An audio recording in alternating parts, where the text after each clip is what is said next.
Very good morning, my dear students.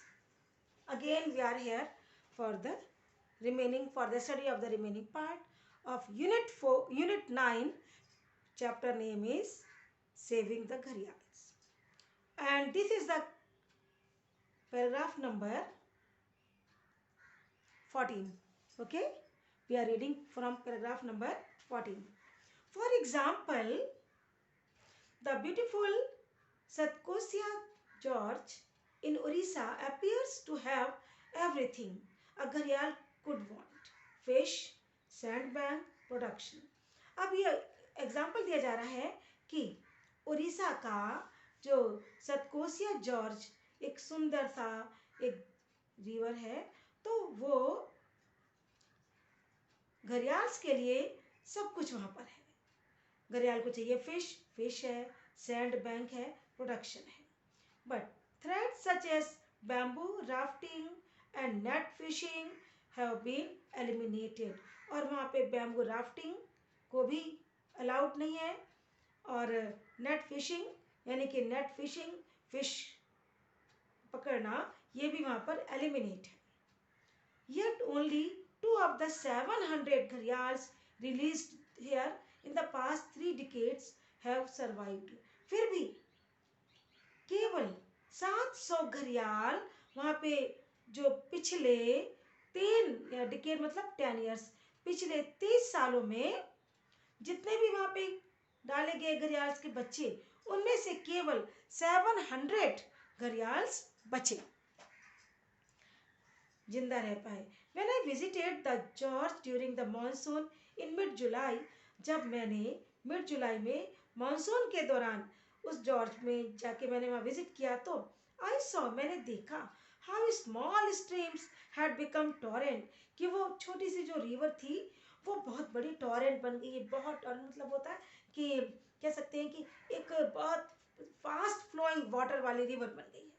ठीक है, the river had eroded the bank, और river ने अपने बैंक को भी तोड़ दिया है। अपरूटेड ट्रीज, पेड़ों को अपरूट कर दिया है। The released gharials were obviously being flushed down river.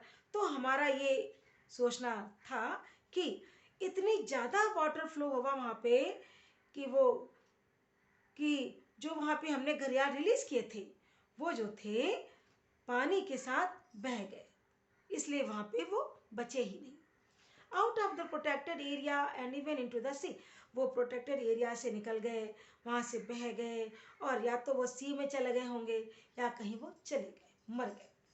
One was seen on a beach, others in mangroves and ponds. एक तो हमने बीच पे भी देखा घड़ियाल, कुछ मैनग्रोव्स में थे और कुछ पॉन्ड्स में भी मिले, और बहुत सारे तो मिले ही नहीं।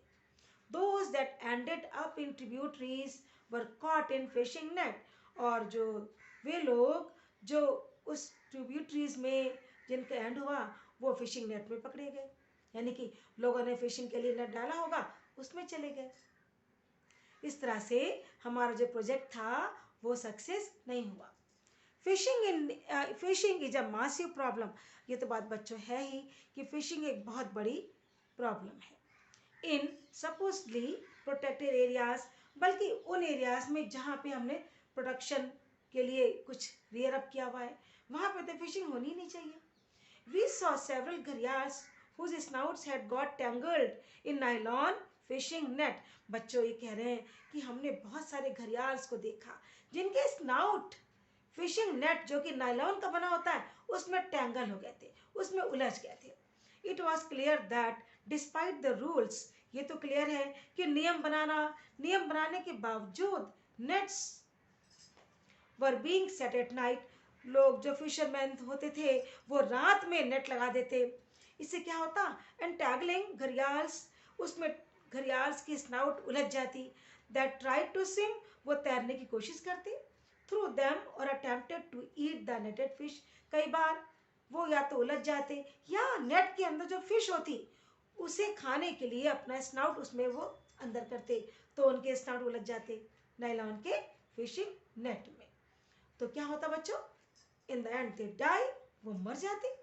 The crocodiles didn't drown. Crocodiles जो होते हैं वो डूबते नहीं हैं, but they were left unable to open their jaws and thus in danger of starving to death. Crocodiles डूबते नहीं हैं क्योंकि वो अंडर वाटर रहते ही हैं, लेकिन बच्चों जब वो उनकी जो माउथ है वो टेंगल हो जाएगा नायलॉन के फिशिंग नेट में, तो वो अपने जॉस खोल ही नहीं पाते, और खाना तो दूर की बात है, उलझ जाते बुरी बुरी तरह से, और आखिरी में क्या होता, वो भूख से भी मर जाते। Okay, now we are reading the last para.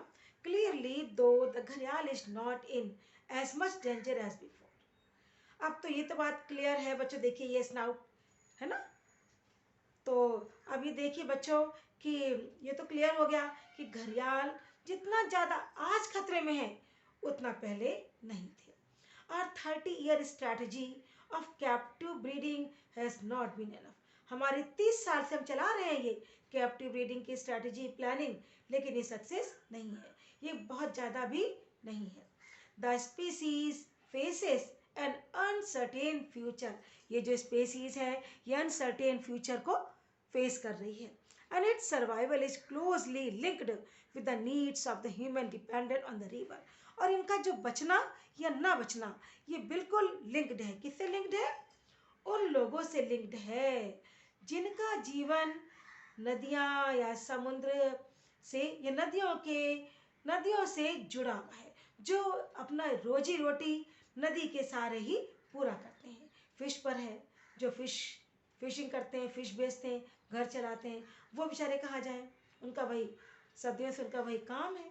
तो ये जो स्पेसीज हैं इनका फ्यूचर, जो घड़ियाल का जो स्पेसीज है ये इनका जो फ्यूचर बिल्कुल अनिश्चित है, बहुत ही ज़्यादा खतरे में है। Our campaign is a part of much larger effort to ensure the survival of these rivers. अब देखिएगा ध्यान से, हमारा जो कैंपेन है, हमने जो एक चला रखा है कैंपेन कि इसमें हमें बहुत ज़्यादा एफर्ट करना पड़ेगा। किस बात के लिए बच्चों, हमें घड़ियाल बचाना है, लेकिन उसके पहले क्या बचाना है, हमें उसके पहले वीवर्स बचाना है, क्लाइमेट बचाना है, the threats from developing pollution the threats from development, pollution and climate change increase day by day. हमें किन किन से हमने लड़ना है, उन सारे जो थ्रेट्स हैं, क्या क्या, जो डेवलपमेंट हो रहा है, नदियाँ खत्म होती जा रही हैं, नदियाँ छोटी होती जा रही हैं, नदियाँ लुप्त होती जा रही हैं, पोल्यूशन दिनों दिन दिन दिन हर दिन प्रतिदिन पोल्यूशन बढ़ रहा है, हमारा क्लाइमेट चेंज हो रहा है, ग्लोबल वार्मिंग हो रही है, पॉपुलेशन बढ़ती जा रही है, पीपल पॉपुलेशन, और जो हमारे साथ जो जिनका कोरिलेशन है वो संख्या में कम हो रहे हैं, और पॉल्यूशन बढ़ रहा है, क्लाइमेट चेंज हो रहा है, ये हर दिन हो रहा है। इसलिए हमें बहुत ज़्यादा मेहनत की ज़रूरत है, हमें अपने क्लाइमेट को बचाना है, अपने रिवर्स को बचाना है, अपने एटमॉस्फेयर को पॉल्यूशन फ्री रखना है, बट लेकिन वी आर होपफुल, हम इस बात के लिए उम्मीद करते हैं that people are at last ready to do what it takes to save the घड़ियाल, the finest example of a healthy river.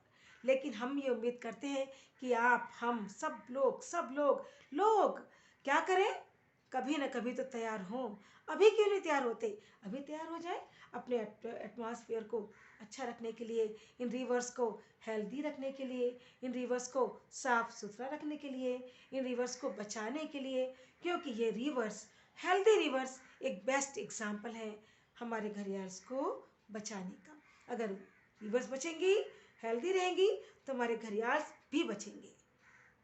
ठीक है, okay children, I think lesson is completed and you have understood the lesson. बच्चों, again I am saying you watch the videos many times to understand the fact of given in the lesson. Okay, take care and goodbye.